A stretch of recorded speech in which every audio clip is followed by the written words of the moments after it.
I just had to jump right into this chapter because holy shit.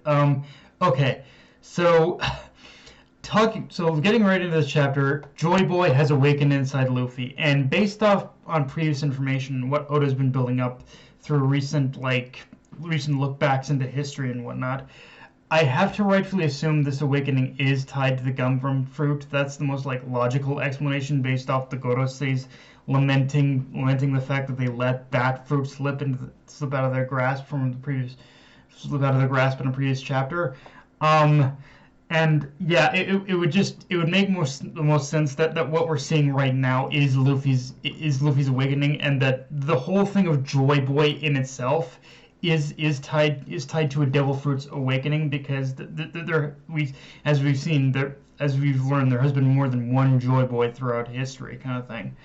Now, because of this revelation and how we tie it back to Shanks' own history of being the one who stole the gum fruit from the government, I have seen a little bit of debate as to whether or not this ruins the story or Luffy's character, because I guess for some apparently it does feel like the game is a little bit rigged in Luffy's favor now, with him being Joy Boy. And to give you guys my own perspective, I have to cast your minds back to the beginning of the series when Luffy first ate the gum fruit, and even more so Shanks' reaction to him doing so. In that, obviously the moment Luffy ate the gum fruit, he became Joy Boy. But the thing is, all of that was by pure fucking chance. None of it was necessarily fated or intended to happen. It all happened by pure coincidence, of events. All of that was, and the weird thing is, and as weird as it's going to sound, that's even more so the case here. Even now, what's happened to Luffy is kind of by even now, even just by virtue of eating the gum fruit, what's happened to Luffy is by pure chance, because you have to look at it from this perspective. Even though hundreds of years of history is finally coming to a head with Joy Boy's return, and with Joy Boy's return, and as on top of that of what's happening with Zunisha, it's when you really look at it in the broadest sense, everything that's happening is all happening around Luffy, not because of him. Despite literally, it's one of those things where, despite literally becoming Joy Boy, Luffy, ironically enough, still has no part to play in what's happening now. It's one of those things where the events of history itself are kind of predestined to happen, regardless of whether or not Luffy even ate the gum fruit. If all of what's happening now was still going to happen, even without it. Just so happened that again, Luffy did eat the gum fruit, meaning eventually he was going to be the one to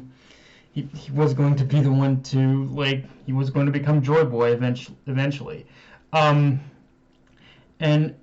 now, if anything else, this shines a new light on all of Shanks' actions up to this point, because again, going back to the beginning of the series, Shanks clearly had no intention for Luffy to eat the gum fruit, but ever since then, we've seen Shanks appear throughout the series. He's been pulling some moves. He's done things.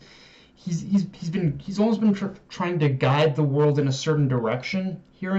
He's been trying to make moves that guide the world in a certain direction, and only now with Joy Boy's awakening, it's become clear that what Shanks has been doing is he's been trying to move the world in a direction where it will be prepared for this exact moment, where history resurfaces and becomes known to the world. Everything beyond this point is beyond the government's control. It is a worst case scenario for the Navy, for the government, and any of the powers that be.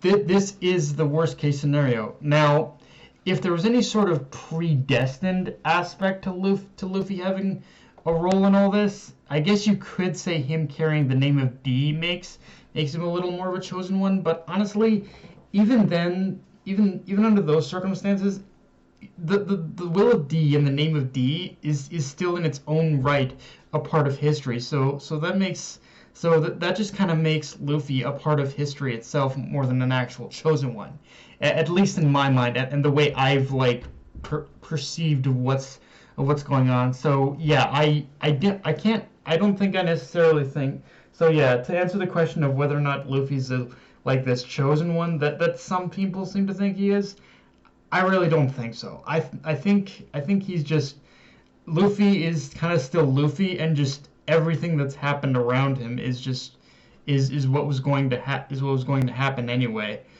Um, Now, in terms of talking about the technical aspects of this new form, I think it goes without saying again that what we were looking at is more than likely Luffy's awakening. Like it's the awakening of the Gum Gum fruit, and frankly, that just changed the whole game, because if it works like every other awakening power, then this effectively means Luffy can turn any substance he touches into rubber. And while I don't want to outright say that this will be the thing that saves Wano, because I think at the very least the Flower Capital still does need to be destroyed in some form or another for this arc to have a lasting impact. This could be the key Luffy needed in order to fight back, and in order to fight back against Kaido at the very least. Because like again, just with what's happened and just imagining in my own head the way Luffy can utilize his awakening to turn things into rubber and utilize it against Kaido, that's got me really excited, especially in how he can also use it in conjunction with Ro. Like one thing right out of the gate that comes to mind is the possibility that possibly Luffy could be able to in order to do away with his jet Gatling in this form, and actually create multiple fists from kind of like what happened in Whole Cake Island, and what Katakuri did with his awakening power. Like I can't say for certain, but it feels like something that Luffy could do is create actual like rubber fists with this new ability. But more than anything else, other than that, I think this new form will really do wonders for Luffy's defense when fighting Kaido beyond this point, because the one commonality in every single fight Luffy's been in with Kaido is how easily Kaido's been able to break through his defenses, or what little Luffy has. Like it's pretty much been made clear that Luffy's defense as a rubber man is basically pretty much not there. Like Kaido has the ability in order to actually wreck Luffy enormously. It doesn't matter if he's a devil fruit eater or not.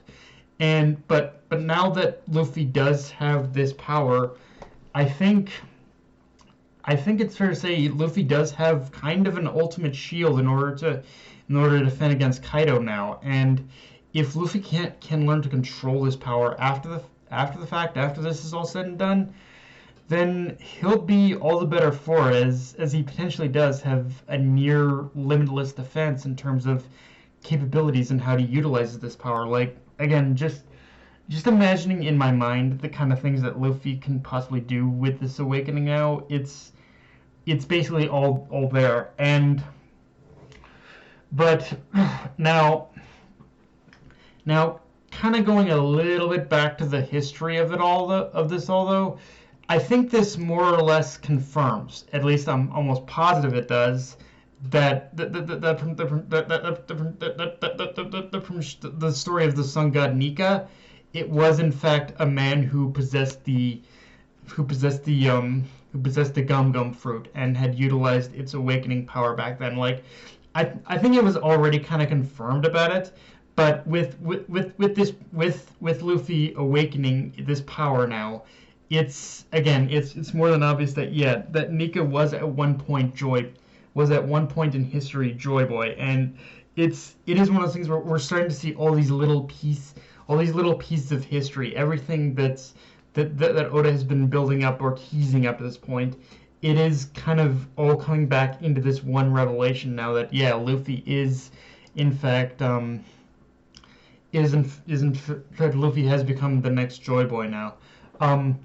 With all that said, this chapter does point very heavily in the direction of Momonosuke sacrificing himself, and honestly, I feel this is a little bit of a misdirect. I do not believe he's going to die. If anything, and I know this is going to piss people off, if there's going to be a major character death happening beyond this point, I can't help feel Yamato is going to be the one to sacrifice herself, because as of right now, Momonosuke is still very much in this place where he does not need that final push to put his faith. He still kind of needs that final push in order to put his faith in himself, in his people, and of Wano, and as well as Wano's lost history. And I think the only way that happens at this point is for Yamato to sacrifice herself protecting Momonosuke, just like Ace did for Luffy. Now, whether or not Yamato's going to die, I don't know. Like, it's gonna be, and I know that like Yamato's sacrifice is gonna piss people off regardless of what happens, but